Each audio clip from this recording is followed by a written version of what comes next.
बिस्मिल्लाहिर्रहमानिर्रहीम। अस्सलाम वालेकुम दोस्तों, मैं Israr benefits for all peoples YouTube channel में फिर से आपका एक बार स्वागत है। दोस्तों, आप लोग रेशियो पूछ रहे हैं कि कितना कितना होगा, तो रेशियो मैं बताने वाला हूं। बने रहें मेरे साथ, देखते रहें इस वीडियो को।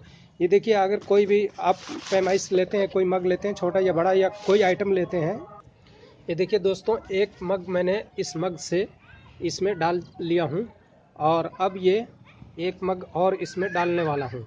ये देखिए, एक मग और डाल दिया इसमें, इतना भरेंगे, और ये दो मग हो गया इसके अंदर। अब इसमें आधा मग हम डालेंगे वाइट सीमेंट। देखिए, आधा मग डालेंगे वाइट सीमेंट।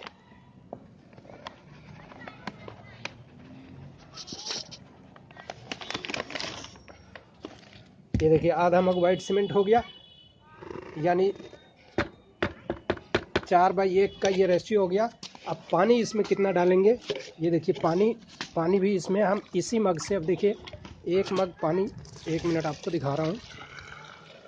एक मग ये हुआ और एक मग ये हुआ, 2 मग हुआ। अब इसको मिलाते हैं, फिर देखते हैं कि ये कितना गाढ़ा होता है। ये तो अपने अंदाजे से पानी डालना होता है, जितना गाढ़ा आपको बनाना है उसी हिसाब से पानी डालना होता है। पानी का कोई कैद नहीं है, आप अपने हिसाब से डाल सकते हैं पानी, जिससे कि हाथ चले और उसमें घोल मारने में परेशानी ना हो। अभी देखिए, ये बना रहे हैं, तो अभी इसमें पता चल जाएगा कि मुझे और पानी डालने की ज़रूरत है या नहीं है। वैसे जितना आपने सीमेंट डाला है उतना ही पानी डालिए, और पानी बल्कि थोड़ा तीनों को मिला के, जितना, जैसे मान लीजिए 2 मग आपने काला सीमेंट डाला है, आधा मग ये डाला है, 2.5 मग हो गया, तो आप 3 मग पानी डाल दीजिए, उससे काम हो जाएगा आपका। हाँ, तो दोस्तों, इसमें देखिए 2.5 मग पानी डाले हैं, और 2 मग काला सीमेंट, आधा मग वाइट सीमेंट, यानी 2.5 मग वो टोटल आइटम हो गया, और 2.5 मग पानी बराबर बराबर हो गया। अब ये बिल्कुल फिट है, तैयार है काम करने के लिए। ये देखिए, इतना गाढ़ा आपको ज़रूरत है। ये जितना गाढ़ा आप देख रहे हैं, इतना गाढ़ा। ये वैसे ये अभी हल्का है, थोड़ा थोड़ा और गाढ़ा आप बना सकते हैं, पानी कम डाल सकते हैं, उससे भी हो जाएगा आपका काम।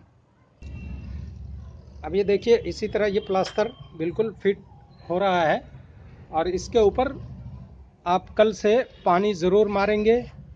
1 हफ्ता तक इस पर पानी की तराई करना है, तब जा कर के ये पक्का पकड़ेगा। इससे पहले वाला जो वीडियो बनाया था, जिस पर पार्ट 1 मैंने, उसके ऊपर लिखा हुआ है। अगर आपने उस वीडियो को नहीं देखा है तो उसे ज़रूर देख लीजिए, क्योंकि उस वीडियो में जब छत लीकेज हो जाता है, और छत के ऊपर का जो रोड़ी और बदरपुर जो मसाला होता है वो भुरभुरा जाता है और हल्का पड़ जाता है, तो वहाँ से पानी छत चूसने लग जाता है, और छत में पानी घुस करके सरिये को ख़राब कर देता है, और छत लीकेज करने लग जाती है। तो उस वीडियो का आप देख लेंगे तो वो पहला पार्ट में आपको समझ में आ जाएगा। ये तो ऊपर का फाइनल पार्ट है, और ये फाइनल काम है। तो ये दोस्तों, वीडियो आपको पसंद आया हो तो इसे लाइक शेयर सब्सक्राइब ज़रूर कीजिए। फिर मिलते हैं अगली वीडियो में, तब तक के लिए धन्यवाद।